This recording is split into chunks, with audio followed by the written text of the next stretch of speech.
Once in a lifetime, there may come a time a Jedi needs a trusty blaster.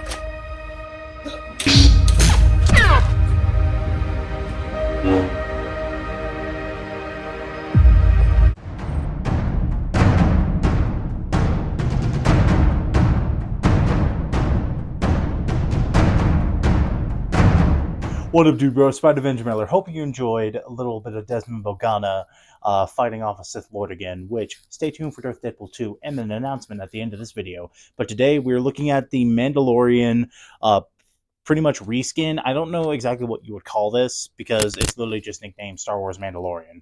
But it is the reshell of, yeah, you know who this is. I'm not even going to mention her. I don't like her. But it's pretty much a reshell of her blaster, and I kind of like how the Mandalorian came in and just slapped her in the face, said, "My blaster." So let's get into it with an external overview. Starting up at the front, there is no barrel attachment. This is, of course, a Star Wars prop blaster, so they're not going to add an N-Strike barrel lug. Unless you consider the Jyn Erso blaster and also the Captain Kazin Deluxe. What a time to be alive. Back behind, we do have a tactical rail on the bottom. Whatever you want to put down there, I don't know. You could put a little flashlight or a gangster sight. Just whip off a belt and just start going around all crazy. Up above, we do have the priming handle to prime. You do that. The prime stroke itself is actually pretty smooth, and especially once you break it in, it feels pretty smooth. The Han Solo blaster is actually said to be a little more cheaper, and I can agree with it, but the prime on this one's actually pretty good. And then, of course, that trigger break is really good. Back behind, we do have an unjamming button. After you prime this blaster, you're not able to prime it again, but pushing this button allows you to get in there again. It's a tough button to press, though, to unclear jam or malfunction. I haven't really had a jam or malfunction. If anything, if I'm going too fast, the dart accidentally farts out. So weigh those pros and cons for yourself.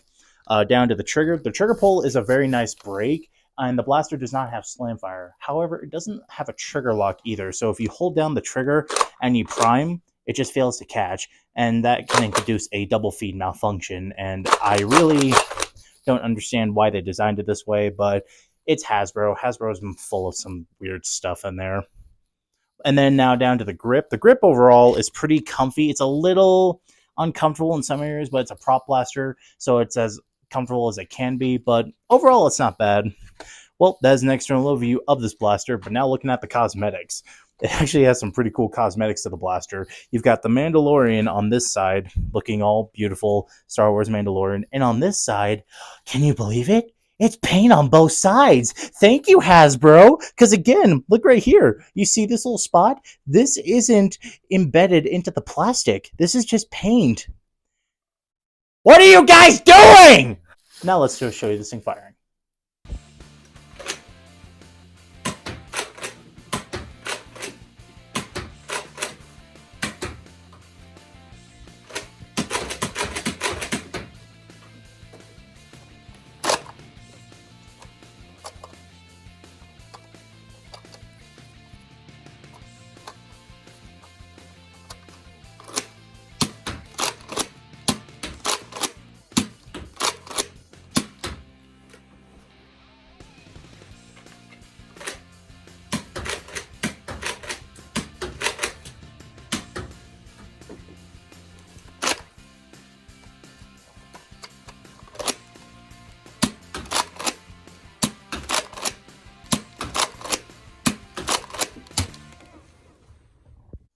Well, overall, it's a fun blaster.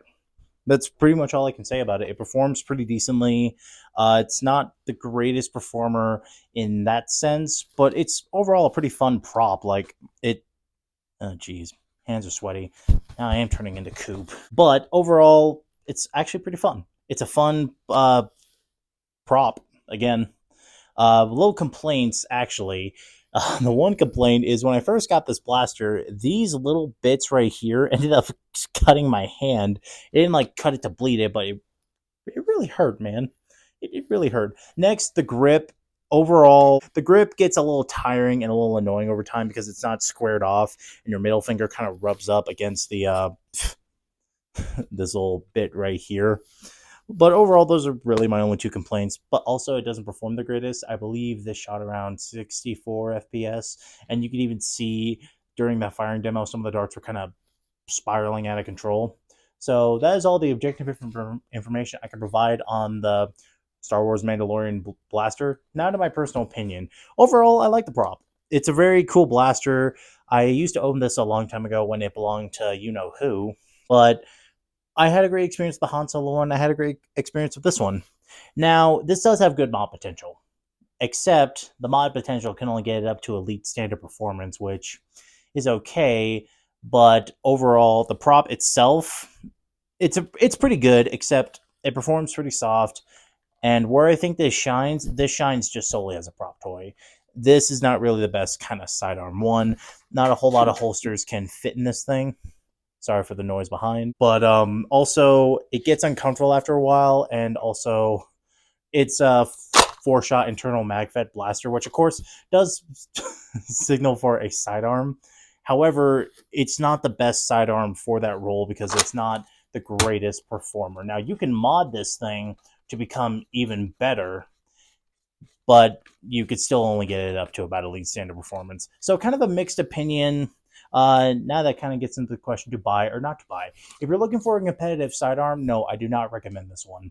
This is solely just for prop Star Wars fans and those who are like into plinking. Like it's a good plinking toy, but as a proper like sidearm, sure you could paint this up to look cool, but you're not going to get that much out of it. But um hopefully I laid out everything to help you make an educated purchase decision. If you want to buy one for yourself, I could put a purchase link in the description box below. Thank you so much for watching, Dude Bros. Now I want to kind of get you over to a little bit of announcement, which will be over to that gentleman over there. Hello, my friends.